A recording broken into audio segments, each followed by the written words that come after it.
sa santé ou autre. On a ensuite la robotisation.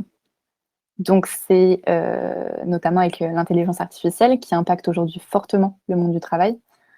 L'ONU donc pense aujourd'hui que cette explosion de l'intelligence artificielle nous permet de développer, nous, «humains» entre guillemets, de nouvelles capacités. Donc notamment, nos capacités de lien, de relations sociales, de créativité, donc tout ce qu'une machine ne peut pas faire parce que la machine va nous libérer du temps, et va nous soulager de toutes les tâches répétitives, machinales et qui sont, beaucoup moins épanouissantes pour nous. On a aussi une réelle question sur les datas, la collecte des datas et l'utilisation des données. On a toute une véritable économie de la data, car aujourd'hui, c'est le nouvel or noir. Et on peut vraiment se poser des questions sur qui la contrôle et qui l'utilise. Est-ce que c'est dans les mains des GAFAM? Est-ce que c'est dans les mains de l'État? Pourquoi faire? Comment on surveille son utilisation? Est-ce qu'on peut avoir une utilisation de la data pour le bien commun? Pareil, c'est oui, comment on la régule? Comment on est sûr qu'elle soit bien utilisée pour ces fins-là? Et puis, on peut s'interroger aussi sur le fait de la perte d'autonomie et de contrôle, donc notamment dans nos données dans les mains des GAFAM qui, en plus, aujourd'hui, ne sont pas toutes soumises à des lois françaises ou européennes. Donc ça pose de réelles questions et notamment le fait que certaines GAFAM sont plus puissantes aujourd'hui que certains États qui ont des chiffres d'affaires plus importants que des PIB de pays. La troisième dimension, c'est la géo-ingénierie. Donc, la géo-ingénierie, c'est la science du climat, c'est-à-dire l'ensemble de techniques qui visent à manipuler, à transformer le climat et l'environnement, et qui va permettre de transformer notre biosphère pour continuer à la rendre habitable avec le changement climatique. Donc, dans la géo-ingénierie, il y a des bonnes idées. Donc, par exemple, on a l'idée de captation de carbone, donc ça qui permettrait de stocker le carbone et du coup de freiner le réchauffement climatique. Mais on a aussi des idées plus dangereuses. Je vais vous en donner une. Donc, c'est l'idée de la diffusion du soufre dans l'atmosphère. Donc, de base, en fait, c'est du biomimétisme, c'est-à-dire que ça s'inspire de la nature. Ça s'inspire notamment des volcans qui, quand ils entrent en éruption, ils refroidissent la région dans laquelle ils sont de 0,5 à 1 degré. Du coup, l'idée de certains scientifiques, c'était de diffuser du soufre dans l'atmosphère, qui aurait permis donc de renvoyer certains rayons du soleil et du coup de diminuer l'effet de serre. Mais d'autres recherches prouvent que sur le long terme, ça affecterait dangereusement la couche d'ozone et ça acidifierait les océans, donc ça aurait l'effet contraire. Donc on peut se poser plein de questions par rapport à la géo-ingénierie. Donc est-ce que déjà la technologie est toujours la solution? Quel type de géo-ingénierie on peut accepter au nom de la sauvegarde de notre espèce et comment gérer du coup l'urgence climatique et le long terme. Et du coup, voilà, on peut se rendre compte que la diffusion de soufre, oui, ça pourrait réduire le réchauffement climatique sur un court terme, mais sur le long terme, ce serait catastrophique. Donc voilà pour la révolution scientifique. J'ai aussi pas parlé d'une chose, c'est la fracture numérique. Quand on parle de la question des inégalités, c'est vraiment la fracture numérique. On parle d'une société plateformisée et outillée, mais il y a encore un grand pan de la société qui n'a pas accès à ces outils, par faute de moyens, il y a des régions qui ne sont pas encore équipées. Du coup, on a une vraie exclusion de ces populations qui ne peuvent pas participer autant que d'autres. Et je vais laisser la parole à Laura sur la révolution environnementale. Oui, donc pilier pas des moindres qui est aujourd'hui au cœur de l'actualité. Juste pour interagir un tout petit peu, petit quiz, si je vous dis climat par rapport aux chiffres qui sont affichés à l'écran 2 et 4, est-ce que l'un ou l'une d'entre vous a une idée ou saurait nous dire à quoi renvoient ces chiffres?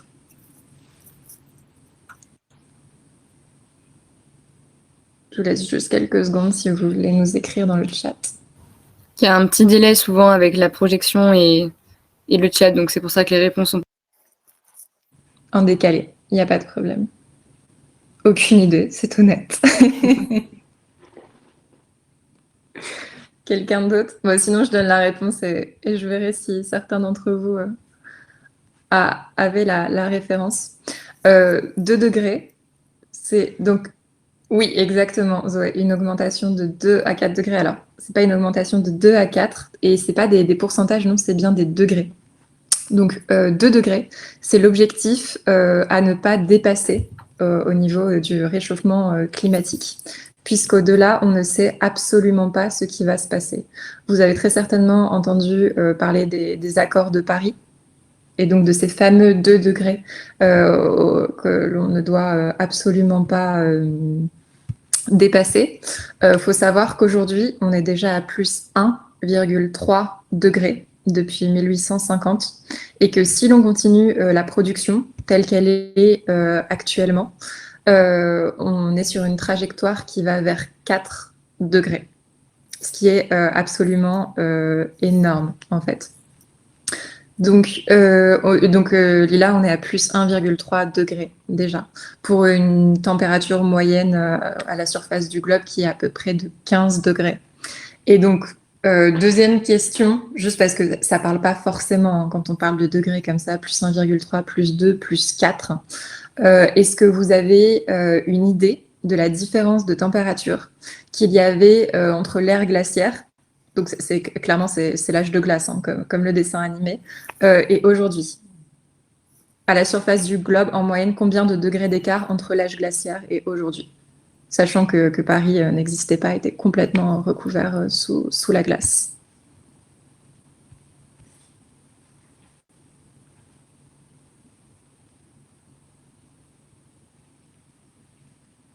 Toujours aucune idée. Oui, Zoé, on était entre... non, pas 11 degrés. On était entre 4 et 5 degrés. Donc, si vous pouvez imaginer la différence au niveau du climat pour une température globale qui augmente de 4 à 5 degrés, c'est pour ça qu'aujourd'hui, la plupart des scientifiques s'accordent à essayer de ne pas dépasser les 2 degrés, mais que la trajectoire actuelle va vers 4, ce qui est absolument énorme. Romane, vous parlez de l'effet de serre tout à l'heure, mais juste pour revenir assez brièvement dessus, l'effet de serre, normalement, c'est un phénomène qui est complètement naturel.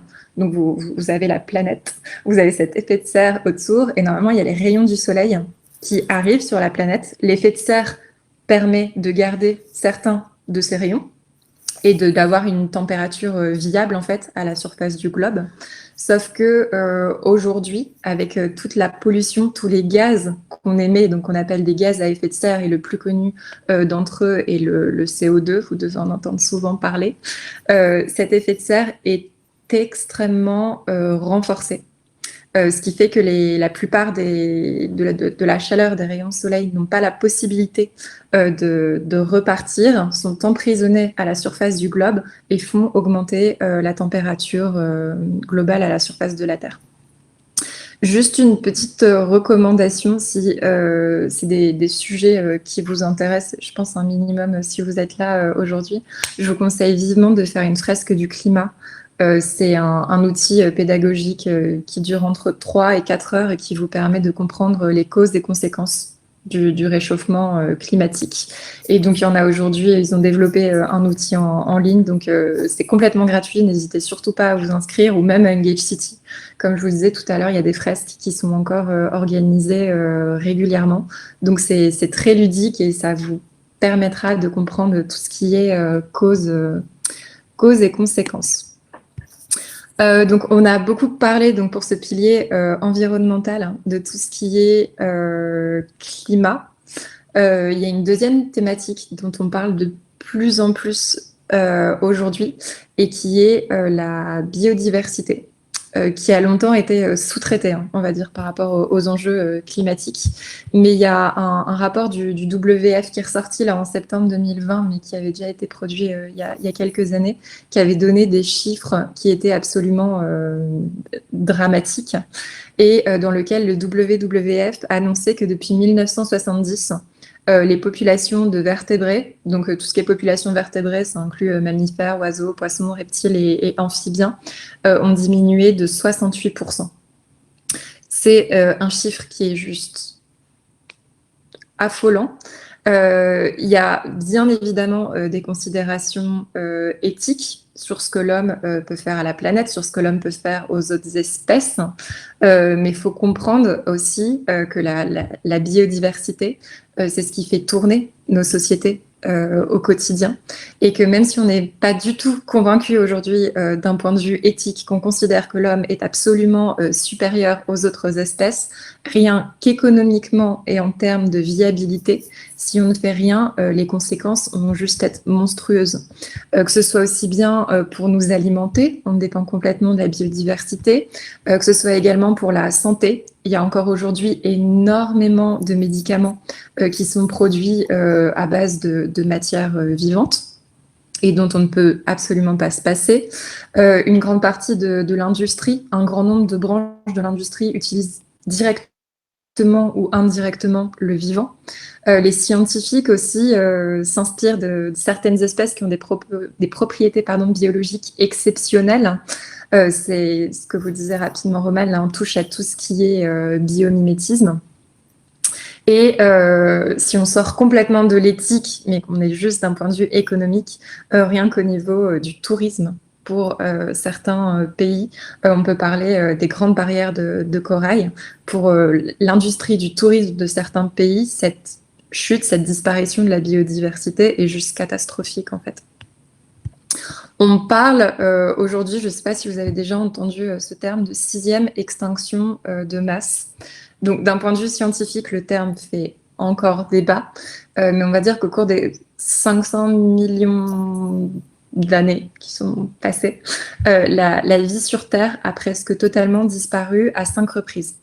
À cause du changement climatique. Donc il y a eu des périodes glaciaires intenses, comme on disait tout à l'heure, il y a eu le réveil de volcans, il y a eu cette fameuse météorite qui s'est écrasée dans le golfe du Mexique et qui a causé la disparition des dinosaures. Donc pour beaucoup, ce sont des événements naturels, les extinctions massives, et certains disent qu'on serait simplement à la 6e extinction et que l'homme n'y est absolument pour rien. Sauf que l'extinction qu'on est en train de vivre actuellement est 100 à 1000 fois plus rapide que les précédentes. Donc là, oui, ce serait potentiellement l'une des premières causées par l'homme, effectivement. Est-ce qu'il doit y avoir une 6e extinction un jour à la surface de la Terre? Oui, bien sûr. Est-ce qu'elle est censée être aussi rapide? Non. Absolument pas. Pas 100 à 1000 fois par rapport aux précédentes. Donc voilà, il y a quand même une bonne nouvelle dans tout ce qu'on raconte. Vous avez là à l'écran une publicité d'Esso, donc on est dans tout ce qui est extraction pétrolière, donc elle est sortie à peu près dans les années, je crois que c'est en 72 qu'est sortie cette publicité, et qui se vantait de réussir à faire fondre en une journée 7 millions de tonnes de glace. Ils étaient extrêmement fiers, grâce à l'extraction du pétrole, de réussir à faire fondre les glaciers. Donc, c'est une publicité complètement aberrante. La bonne nouvelle, c'est que quand même, depuis les années 70, il y a eu une prise de conscience. Plus personne aujourd'hui, je ne pense pas, j'espère pas, même si on pourrait en trouver certains à mon avis, n'oserait sortir une publicité pareille. Le point un peu plus négatif, c'est que quand même, dans les années 70, il y avait déjà des études qui étaient sorties par rapport au dérèglement climatique. Les premiers travaux relativement sérieux qui ont été menés datent des années 50. En 70, on a la confirmation par le Club de Rome qu'on fonce complètement dans le mur à horizon 2030-2100. Tous les grands dirigeants d'entreprises avaient déjà été convoqués pour être avertis du problème. Et c'est-à-dire que dans les années 70, on sait déjà, et pourtant, on ne fait rien. Donc, ça pose forcément les questions d'un point de vue de gouvernance pour atteindre nos objectifs. Comment est-ce qu'on peut organiser la société? Comment est-ce qu'on peut se mobiliser en tant qu'individu, en tant que citoyen? Comment structurer les différentes entités, que ce soit aussi bien les associations, les ONG, pour réussir à relever tous ces défis? Déjà, comment mobiliser juste notre société autour du bien commun, autour de l'intérêt général. Si on reprend l'exemple des entreprises, et on va essayer de dédiaboliser aussi les entreprises qui le sont généralement. C'était au XVIIIe siècle, je crois, à peu près. Pour créer une entreprise, il fallait absolument prouver qu'elle servait l'intérêt général. Si vous n'arriviez pas à prouver qu'elle servait le bien commun ou l'intérêt général, vous n'aviez pas le droit de créer votre entreprise.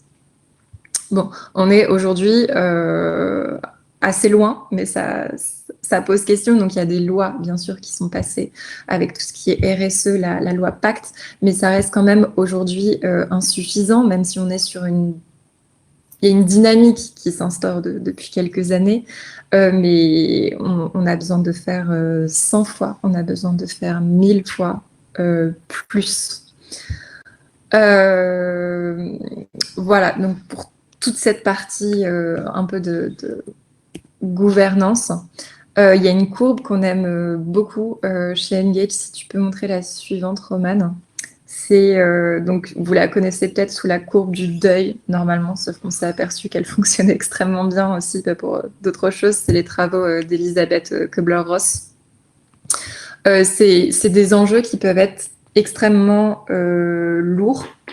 Donc je pense qu'on est sensibilisé à tout ça de plus en plus tôt, mais ça n'empêche que ça peut rester un choc quand on se rend compte de tout ce qui se passe au niveau principalement climat, biodive, mais il y a aussi tout ce dont Romane a pu vous parler juste avant. Et donc, il y a différentes étapes par lesquelles il faut passer. Il y a toujours ce moment de choc, presque de déni, parce qu'on se dit que c'est impossible, c'est presque trop gros, ça n'existe pas. Puis là, bien tout ce qui est colère, où on en veut que ce soit aussi bien au gouvernement que peut-être à nos proches, de ne pas faire suffisamment, qu'à nous-mêmes, d'avoir été aussi longtemps dans l'ignorance, jusqu'à être complètement déprimé, et vous en faites pas, ça remonte après, il y a un moment où ça va mieux, jusqu'à accepter tout ce qui se passe, et c'est généralement là qu'on intervient chez Engage, quand les personnes ont un peu fait leur deuil, en fait, elles sont prêtes à se remobiliser, à se mettre en action, et donc à décider de s'investir d'une manière à une autre, de commencer à expérimenter et à se battre. Voilà, tout simplement.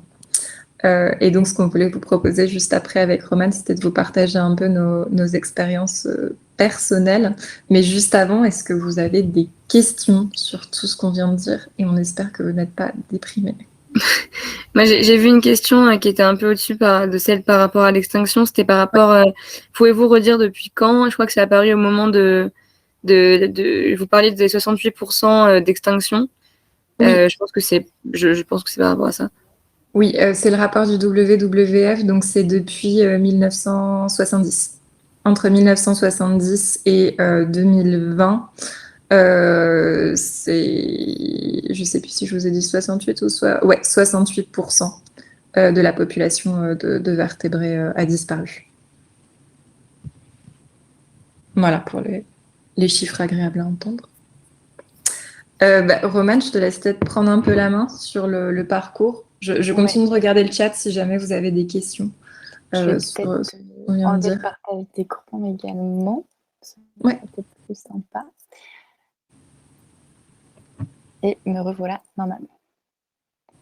Alors du coup, moi pour parler de mon parcours, j'ai commencé par une première année de fac de droit à Caen. Et puis je me suis rendu compte que c'était pas forcément pour moi, mais j'avais déjà cette envie en fait d'avoir un métier qui avait du sens. Et pour moi, le droit, c'était un peu défendre. J'étais un peu dans cette optique d'aller défendre les plus faibles, etc. Mais j'avais besoin d'un métier un peu plus créatif. Du coup, je me suis tournée vers la communication. J'ai d'abord fait un BTS pour être sûre de mon choix. Un BTS communication. Et j'ai eu la chance de faire un stage chaque année. J'ai réalisé 5 stages lors de mes études en communication. Et après, du coup, ces 2 ans de BTS, je suis partie à Sciences Com, une école de communication à Nantes. Et Sciences Com qui est très tournée vers les problématiques de communication responsable, marketing éthique, etc. Et c'était des sujets qui résonnaient vachement en moi. Du coup, j'ai réalisé différents stages. J'ai fait des stages plus dans la culture, j'ai fait des stages dans une banque, j'ai fait un stage dans un cabinet de conseil. Et en fait, je savais au fond de moi, je savais pas trop, je faisais quand j'ai fait dans la banque et dans le cabinet de conseil, je savais que l'émission me plaisait, mais je me demandais tous les matins pourquoi je me levais. Concrètement, il y avait un truc qui me dérangeait. J'ai fait un premier stage dans l'environnement à Nantes pour la préservation de la rivière de l'Erdre. Et c'est là où je me suis dit, OK, je pense que c'est ça qui me manque, c'est vraiment d'avoir un métier qui a du sens et mettre mes compétences de communicante au service notamment de l'environnement là. Et j'ai trouvé Engage via un job board pour mon stage de fin d'études. Et ce qui m'a vraiment plu, c'est tous les sujets qu'on traite. Donc, il y a une grosse part sur l'environnement, sur la biodiversité, mais on traite, comme on vous l'a montré, tous les sujets liés au numérique, à la technologie, à la gouvernance. Et je me suis dit, OK, du coup,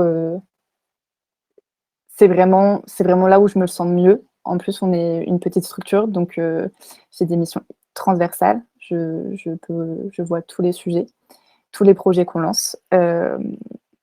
Et voilà, globalement, moi, sur mon parcours et un peu sur ma prise de conscience. Après, j'ai évolué aussi dans un milieu au bord de la mer, etc. Donc, j'avais un rapport à la nature déjà présent et que j'ai un peu perdu, du coup, pendant mes études et que j'ai retrouvé grâce à mes stages et grâce à certaines problématiques vues à l'école. Et aujourd'hui, j'ai trouvé une structure qui me permet d'allier et la communication, toutes les missions que j'aime bien, la créativité, etc. Et agir pour une cause qui est pour moi essentielle aujourd'hui. Il y a Émile qui nous demande nos rôles chez Engage. Chez Engage. Si tu veux enchaîner là-dessus sur les missions que tu peux peut-être avoir un peu au quotidien, que ce soit plus concret. Tout à fait. Donc, je suis chargée de communication chez Engage. Donc, mon rôle, c'est vraiment de coordonner toute la communication de tous les projets que l'on mène à Engage et de tous les pôles. Donc, Engage City, Engage University et Engage Citoyen. Donc, j'ai une partie éditoriale, donc avec notre action letter qui est bimensuel. Et c'est vraiment une newsletter qui permet de décrypter des sujets, des enjeux. La dernière qui est partie hier, c'était par exemple sur le temps, notre rapport au temps et tout ce que le confinement a pu changer par rapport à notre évolution par rapport au temps. J'ai toute une partie donc, sur les réseaux sociaux de community management. Donc voilà, essayer d'animer nos communautés. Donc on est très présent sur LinkedIn. Vous pouvez également nous trouver sur Facebook, sur Twitter et sur Instagram. On s'appelle Engage4, for F-O-R.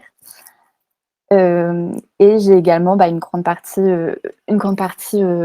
graphisme, donc création de supports visuels. On a également refait la charte graphique d'Engage cette année, en début d'année. Donc voilà, c'est un poste super polyvalent. Comme on est une petite structure, il faut toucher à tout. Mais c'est hyper intéressant parce qu'il y a des vraies synergies entre tous les pôles et tous les membres d'Engage. Voilà, n'hésitez pas si vous avez des questions. Et sinon, je vais te laisser enchaîner, Laura. Ouais, je vous mets des petits liens au fur et à mesure, parce que tout à l'heure, je vous parlais de la fresque, là, vu que si vous voulez vous inscrire à l'Action Letter. Et je rebondis juste parce que j'ai oublié de vous partager un super documentaire sur Arte. Oui, il est disponible sur YouTube, mais qui est sur la fabrique de l'ignorance. Et j'y ai pensé quand je vous disais tout à l'heure, dans les années 70, on savait déjà. Et pourtant, on ne faisait rien. Donc, il y a plein de pistes. Hein. On peut parler Striatum, on peut parler Sébastien Boller, mais ce documentaire est extrêmement intéressant. Il prend l'exemple aussi de l'industrie du tabac, où on a su extrêmement tôt que le tabac était cancérigène, extrêmement nocif pour la santé. Et pourtant, il a fallu 30 ou 40 ans encore pour qu'il y ait des mesures, des lois qui soient prises contre le tabac. Et donc, c'est extrêmement intéressant de voir tout ce qui se passe et comment, sans les diaboliser une fois de plus, mais certaines industries peuvent créer cette fabrique de l'ignorance, en fait. Du coup, pour rebondir un peu aussi sur mon parcours, personnellement, j'ai commencé par une licence en économie et gestion parce que je ne savais absolument pas ce que je voulais faire. Donc, je pensais un peu à tout ce qui était gestion de projet, mais j'avais pas de domaine extrêmement précis. Donc, j'ai commencé dans un IAE. J'ai décidé de partir pour ma 3e année de licence. C'était sur un parcours en affaires internationales, mais les débouchés restaient encore extrêmement flous. Et c'est pendant cette 3e année que j'ai commencé à m'intéresser à tout ce qui était en fait cause animale, ce qui m'a forcément, donc toutes les questions de sentience, de végétarisme, de végétalisme.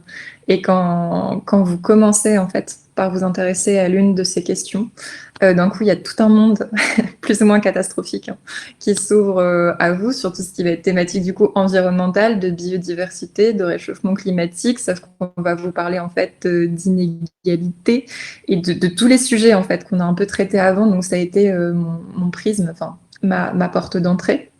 Et donc pour mon master, je suis partie à la Sorbonne faire un master en études du développement. En gestion de crise, c'était principalement en fait un master en humanitaire. Donc où on était formés clairement pour rejoindre ensuite Médecins du Monde, Médecins sans frontières, la Croix-Rouge, et aller faire des interventions à l'international.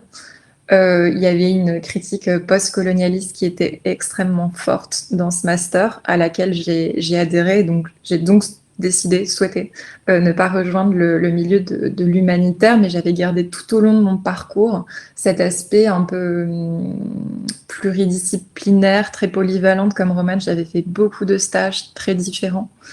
Et donc, je suis également arrivée chez Engage pour un stage de fin d'études. Et je n'en suis plus non plus jamais repartie.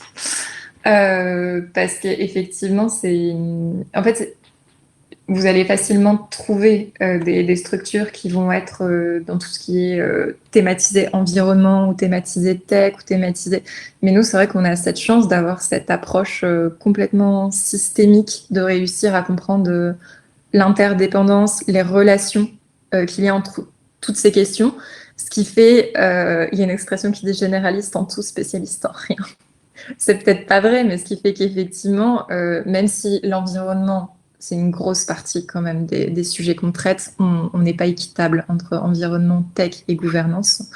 Mais ça nous permet quand même de toucher à tous les sujets, nous aussi de nous spécialiser un peu en fonction de nos activités. Et en plus de cette vision d'Engage, on est, comme le disait Romane, dans une petite équipe, ce qui fait qu'on doit aussi être polyvalent, qu'on peut travailler avec tout le monde. On peut aussi suivre les formations qui sont proposées par Engage.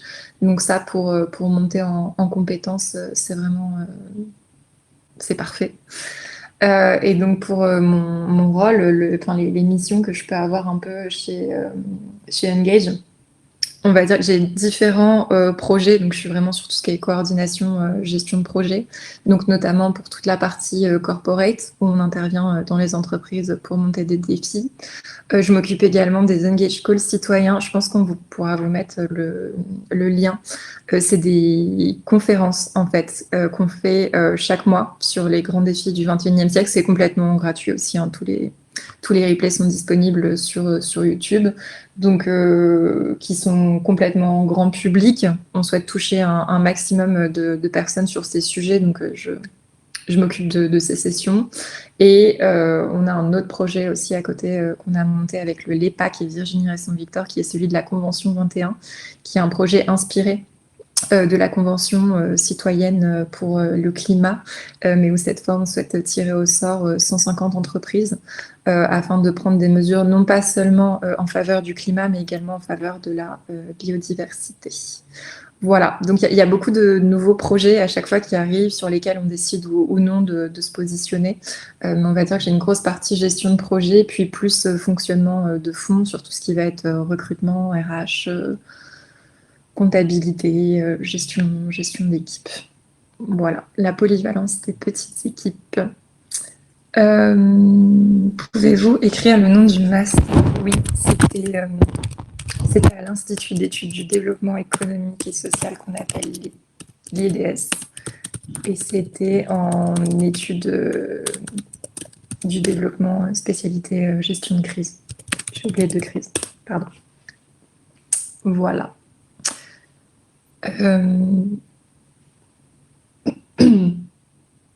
Les lobbies bloquent-ils beaucoup les prises de conscience?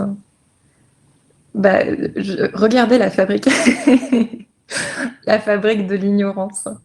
C'est pareil, on va pas exclusivement taper sur les lobbies comme on aime taper sur les entreprises, pas chez Engage, on va dire dans l'imaginaire collectif.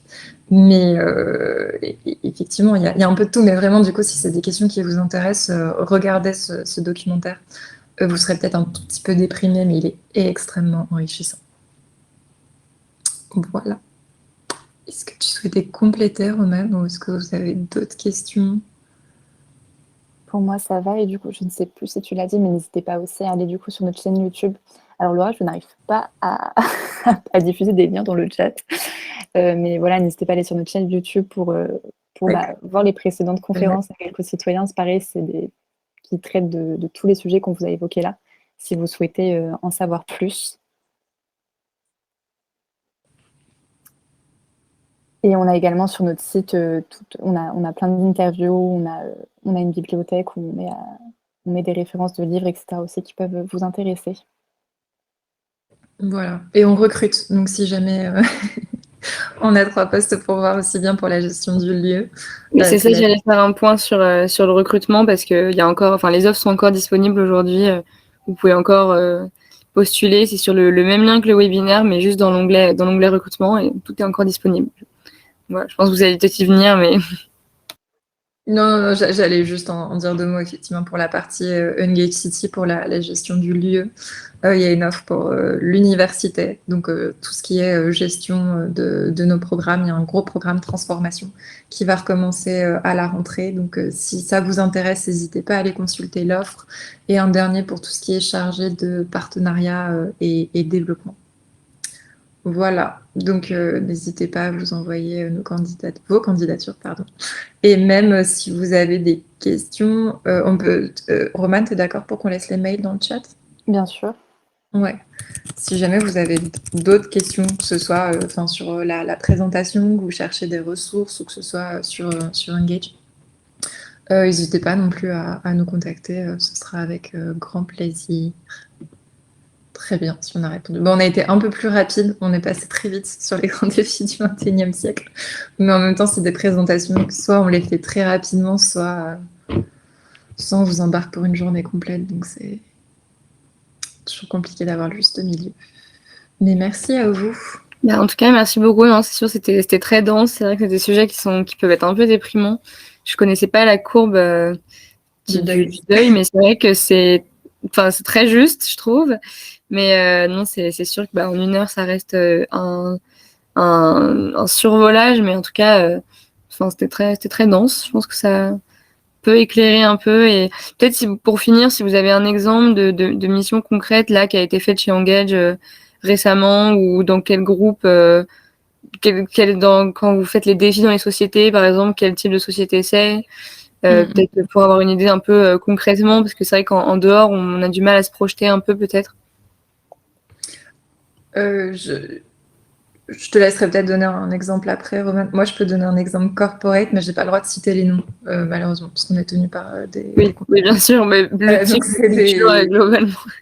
Des grosses... donc, ce n'était pas une volonté, mais on est beaucoup intervenu pour des entreprises dans le luxe. D'accord. Il y a une première entreprise dans laquelle on a intervenu, ça a extrêmement bien fonctionné, et par bouche à oreille, on est resté un moment dans le milieu du luxe. Donc généralement, ce qu'on fait dans ces entreprises, c'est qu'on propose des cycles de conférences et d'intelligence collective aux collaborateurs et aux collaboratrices. Donc c'est un peu ce qu'on fait à l'université, en fait. C'est nos intervenants de l'université qui se déplacent en entreprise, où on décide des sujets que l'on va traiter. Donc forcément, on parle environnement, on parle biodiversité, mais aussi il y a certaines entreprises pour lesquelles tout ce qui va être protection des données, intelligence artificielle, on s'adapte vraiment complètement en fait aux besoins de ces entreprises. Donc, on propose tous ces cycles pour les nourrir. On envoie aussi énormément de contenu. On rédige beaucoup chez Engage parce qu'on n'envoie jamais une annonce juste pour faire notre promotion. Enfin, on est toujours en train d'écrire énormément de choses, de synthétiser, d'envoyer des ressources pour laisser un maximum de choses aux gens pour qu'ils puissent aller piocher dedans. Et du coup, derrière, après ces moments de formation, d'université un peu, généralement, on organise des temps d'intelligence collective où les collaborateurs vont discuter ensemble pour eux. Donc peut-être des fois, on commence à l'échelle sociétale de ce que sont les grands défis, ensuite de ce que va être le grand défi pour l'entreprise, parce qu'elle va être obligée de se réinventer, parce qu'il va y avoir une pénurie au niveau de tout ce qui va être ressources naturelles, par exemple. Donc, quel va être son grand défi? Et généralement, dans les dernières phases du programme, on met en place des projets, des pistes d'action, des mesures qui peuvent être mises en place. C'est ce qu'on appelle des scénarios d'action, en fait, pour venir répondre à ces défis qui ont été identifiés par les collaborateurs. Voilà, pour donner un exemple. Je sais que ça peut être un peu frustrant, mais je ne peux pas donner d'exemple de projet précis, ni de nom, ni de... Mais voilà, si ça peut éclairer certains d'entre vous. Romane, je ne sais pas si tu as un exemple. Bah, on peut peut-être donner aussi les entreprises qui participent au défi biodiversité. Donc, Oui. là, on a 4 PME. Oui. Donc, on a 4 entreprises. C'est dans le milieu de l'habitat, de l'ingénierie, de l'alimentation ou encore dans l'IT. Et donc, je pense notamment donc, à Alenia Consulting, qui est une société qui accompagne notamment les banques dans leur transformation digitale et qui, grâce au défi biodiversité, en fait, est en train de construire une offre plus green. Et ça leur permet de monter en compétences et de conseiller à leur tour des grandes banques et des grands groupes français à avoir une gestion plus vertueuse de toute leur la maintenance de leur système, quoi. Donc ça, c'est vraiment des projets concrets qui sont en train d'être mis en place dans les entreprises grâce au défi biodiversité et toute la montée en compétences qu'ils ont pu acquérir. Et je reviens rapidement juste parce que du coup, Nina reparlait de cette fameuse courbe du deuil. On vous crie absolument pas de venir travailler chez Engage, mais je pense aussi que ce qu'on essayait de vous dire, c'est que vu que c'est des sujets qui peuvent être compliqués aussi parfois, c'est important de trouver un cercle, un réseau, mais du coup, ça se fera soit par votre travail, soit par certains amis, soit par un engagement bénévole, associatif, mais des personnes aussi avec lesquelles vous pouvez parler, en fait, de tous ces sujets un peu brûlants, avec lesquels vous pouvez échanger. Et si vous êtes en bas de la courbe, bah, surtout, n'y restez pas. Trouvez des gens, trouvez un réseau, trouvez un écosystème, participez à des événements, formez-vous et mettez-vous en action.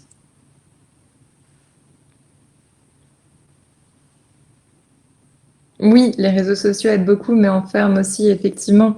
Mais on a souvent cette conversation chez Engage, parce que forcément, nos réseaux sociaux aujourd'hui sont à notre image. C'est des réseaux qui sont extrêmement engagés, voire même inspirants. Et du coup, personnellement, quand je passe 10 minutes sur Instagram, j'ai l'impression qu'on va changer le monde, que la révolution a commencé et que c'est gagné. Et vous suffit d'allumer la télé ou d'aller sur un autre réseau social pour vous rendre compte qu'en fait, pas du tout. Mais il y a quand même un intérêt à trouver cet écosystème, cette bulle pour se reposer, parce que des fois, on est aussi juste fatigué moralement. Enfin, on va pas vous parler de tout ce qui est éco-anxiété, etc. Mais il faut aussi faire attention quand vous commencez à traiter de ces sujets. Vous allez vite tomber sur Pablo Servigne et la collapsologie et tout ce qui va être Jean Covici. Et c'est des personnes qui sont passionnantes, mais quand vous n'avez pas le moral, quand vous avez l'impression qu'il n'y a aucune solution, il faut y aller à petite dose en fait. Il faut trouver aussi les discours inspirants qui vous remettent en avant. Il faut penser à déconnecter aussi parfois. Totalement. Voilà, nous, quand on parle d'Engage, parfois c'est important de se déconnecter de toute cette actualité qu'on traite toute la journée et de se dire, voilà, on a vu ça toute la journée, mais là, on passe du bon temps et on essaye d'oublier un petit moment ça. Et du coup, travailler dans ce genre de domaine, ça permet du coup d'allier agir pour le bien commun, mais aussi avoir cette bulle et pouvoir se déconnecter de temps en temps et sur notre temps libre, ouais, voilà, déconnecter et trouver. Mais il y a aussi plein de belles solutions parce qu'on voit plein d'informations un peu dramatiques, mais il y a aussi plein de belles solutions. Il faut savoir trouver aussi des médias qui traitent maintenant par un journalisme de solutions qui se met en place et qui apportent des informations positives et qui sont vraiment inspirants et qui font du bien à lire. Donc voilà, n'hésitez pas aussi à trouver ces médias qui permettent de sortir de ces informations un peu dramatiques qu'on peut voir notamment au JT, etc. T'en aurais quelques-uns à citer là? Alors sur les réseaux sociaux, il y a Bonne Nouvelle sur Instagram notamment. On a le Feel Good du Monde, c'est une newsletter Feel Good qui donne que des bonnes nouvelles ou voilà, et ça permet de sortir et ça fait du bien. C'est vrai que pour rebondir sur le sujet des réseaux sociaux, c'est vraiment à double tranchant parce qu'on a vite l'impression que tout le monde pense comme nous. On peut vite s'enfermer dans une idée précise et c'est un sujet ça aussi très très complexe maintenant. Vous en parliez au début, mais cette révolution numérique, ça a des gros enjeux.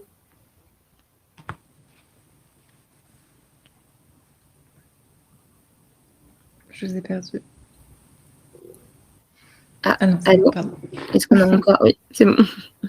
Oui, c'est bon, c'est bon. Je ne vois pas d'autres questions. N'hésitez pas pour poser quelques dernières questions et puis n'hésitez pas à aller regarder les offres qui sont disponibles après et puis même si c'est pour un échange plus poussé ou n'hésitez pas et ouais non je vois pas d'autres questions. On peut laisser 5 minutes s'il y a encore des petites réflexions mais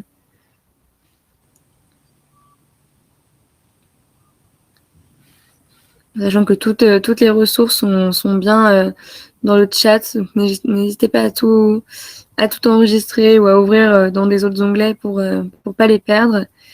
Et on essaiera peut-être de les mettre ensuite sur la plateforme pour que ça reste à disposition un petit moment. Ouais. Et puis vous avez nos mails hein, si jamais. Oui, il y a les mails qui sont restés en plus. D'ici là, écrivez-nous, ça sera avec grand plaisir. Merci. Merci à vous.